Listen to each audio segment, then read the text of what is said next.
수행문. 모든 괴로움과 얽매임은 잘 살펴보면 다 내 마음이 일으킨다. 그러나 어리석은 사람들은 이 괴로움과 얽매임이 밖으로부터 오는 줄 착각하고 이곳저곳 이 사람 저 사람을 찾아다니며 행복과 자유를 구하지만 끝내 얻지 못한다. 왜냐하면 행복과 자유는 밖으로 찾아서는 결코 얻을 수 없기 때문이다. 언제 어디에서 일어난 어떤 괴로움일지라도 안으로 살펴보면 그 모든 괴로움의 뿌리가 다 마음 가운데 있고 그 마음의 실체가 본래 공한 줄 알면 모든 괴로움과 얽매임은 즉시 사라진다.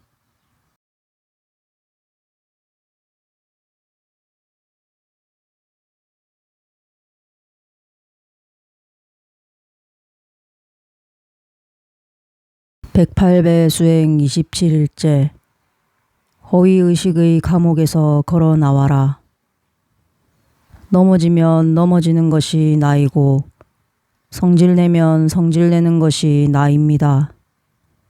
그런데 나는 쉽게 넘어지거나 성질내는 사람이 아니라고 생각하기 때문에 성질내는 자기를 보는 것이 괴로운 겁니다. 내가 생각으로 그려놓은 자아상을 움켜쥐고 고집하니까 현실의 내가 못마땅한 겁니다.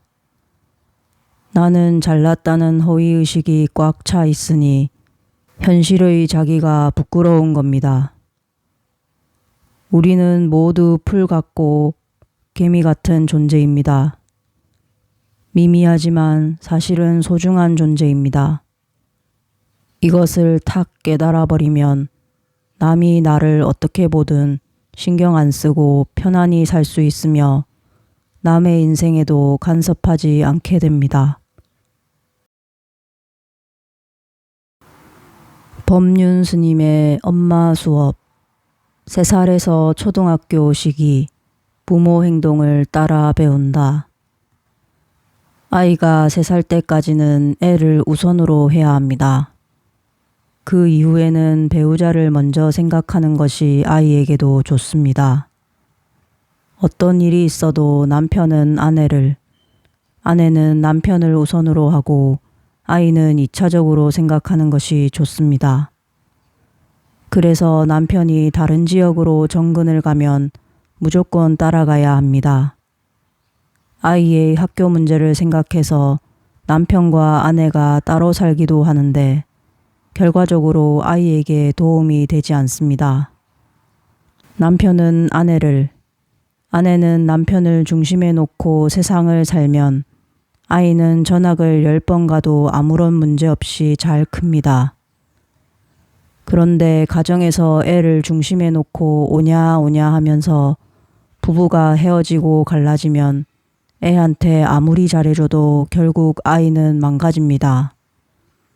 아이는 다른 것보다 가정이 화목한가 아닌가에 가장 크게 영향을 받기 때문입니다. 아이에게 아무리 좋은 것을 해주어도 부모가 화목한 것에는 미치지 못합니다. 부모가 사이가 좋으면 아이는 마음이 편안해져서 세상에 나가 무엇이든 할 수 있는 힘을 얻습니다. 가정을 평안하게 만든 다음에는 우리가 사는 세상에도 시선을 돌려야 합니다. 자기 자식만 귀엽게 생각하지 말고 이웃집 아이도 귀엽게 생각하고 내 부모만 좋게 생각하지 말고 이웃집 노인도 좋게 생각하는 마음을 내야 합니다. 그러면 내 삶이 여유로워지고 자식도 좋은 점을 본받습니다. 부모에게 불효하고 자기 자식에게만 정성을 쏟으면 반드시 자식이 어긋나고 불효합니다. 내가 부모를 먼저 생각하면 매를 들고 자식을 가르칠 필요 없이 자식이 저절로 따라 배웁니다. 우리 아이가 공손하기를 원하면 아내가 남편한테, 남편이 아내에게 공손하면 됩니다. 이것은 남녀 문제가 아닙니다. 남녀로서는 부부지간에 평등하지만 자녀를 키우는 엄마로서는 행동을 조심해야 합니다. 엄마는 자녀의 모델이기 때문입니다. 엄마가 밥 먹으면 따라 밥 먹고, 욕하면 따라 욕하고, 성질내면 따라 성질내고, 미워하면 따라 미워합니다. 나는 하면서 너는 본받지 마라. 이게 안 되는 겁니다. 애들 보는 앞에서는 찬물도 함부로 못 마신다는 옛말도 있잖아요. 이 시기에 아이는 엄마에게 가장 큰 영향을 받고 그대로 따라 배운다는 사실을 명심해야 합니다. 마치 유전인자처럼 엄마의 심성이 그대로 전이가 됩니다. 그래서 아이에게 문제가 생기면 아이를 탓하면 안 되고 아이를 보면서 나를 돌아봐야 합니다. 3살부터 초등학교 때까지는 무엇이든 배우기가 쉽습니다. 이 시기에 배운 것은 거의 무의식적으로 터득합니다. 인도 운전수들이 운전을 신기에 가깝게 잘하는데 거기에는 이유가 있습니다. 어른이 돼서 운전을 배운 게 아니고 5살 때부터 아버지가 운전하는 차를 타고 다니면서 차 속에서 살다시피 한 겁니다. 그러다 보니 표지판 없는 길도 다 잘 알고 어디서 어디까지 몇 킬로미터인지도 훤하게 다 압니다. 아이는 부모를 따라 배우는 존재이기 때문에 먼저 부모가 모범을 보이는 게 가장 좋습니다. 무조건 알아서 하라고 할 게 아니라 모범을 보이면서 가르쳐야 합니다. 아이와 함께 방 청소도 하고 옷도 같이 개는 겁니다. 못을 칠 일이 있으면 모통을 들게 하고 청소할 일이 있으면 걸레지고 따라다니게 하는 게 배움입니다. 일을 시키는 게 아니라 따라 배우게 하는 겁니다. 가정에서 이렇게 교육을 시키면 아이가 밖에 나가서 무슨 문제를 일으키겠습니까?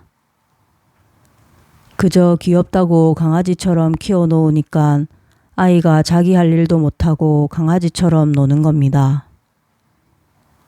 그러고는 또 아이가 말 안 듣는다고 자기 방 하나도 제대로 정리 못한다고 야단을 칩니다. 아이에게 5번 가르쳐서 안 되면 10번 가르치고 10번 해서 안 되면 20번 가르친다는 마음을 가져야 합니다. 이때 아이가 잘하지 못한다고 자기 성질에 못 이겨 짜증내는 엄마들이 있습니다. 길을 가다 보면 엄마가 조그마한 애와 맞서 싸웁니다. 이건 엄마의 태도가 아닙니다. 특히 엄마는 아이를 신경질적으로 대하거나 화를 내서는 안 되고 모범을 보이면서 진득하게 기다려줄 수 있어야 합니다. 아이가 당당하게 크려면 엄마가 심리불안이 없어야 합니다. 흔히 당당하다는 걸 잘못 이해해서 잘난 척하거나 교만한 것으로 알기도 합니다. 그러나 겸손한 것이 당당한 것이지 교만하고 잘난 체 하는 건 열등의식이 있어서입니다. 어떤 사람들은 열등의식을 가리기 위해서 명품을 찾고 화장도 특별히 하는 겁니다. 마음 안에 당당함이 없기 때문에 그런 식으로라도 포장을 하는 겁니다.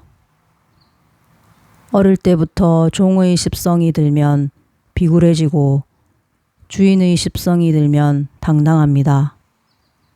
그래서 아이에게 이래라 저래라 할 거 없이 행동으로 보여주는 게 제일 좋습니다.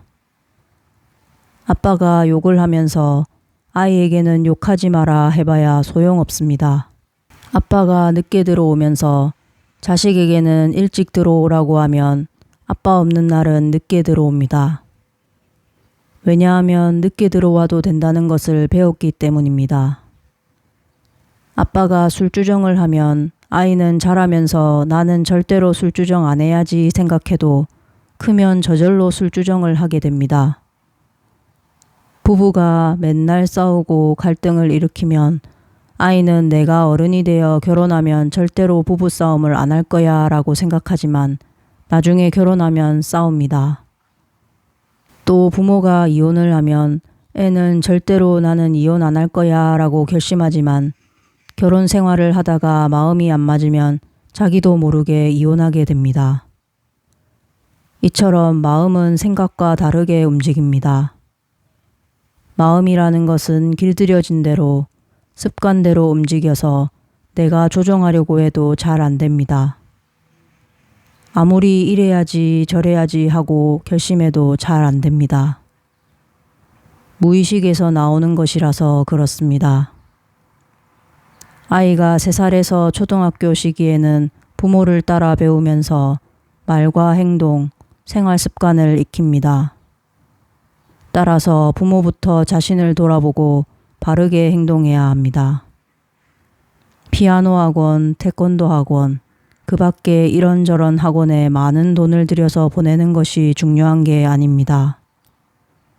부부가 화목해서 아이의 정서를 안정시키고 부모가 모범을 보여서 아이가 자연스럽게 배우게 하는 것이 가장 훌륭한 교육이라는 사실을 알아야 합니다.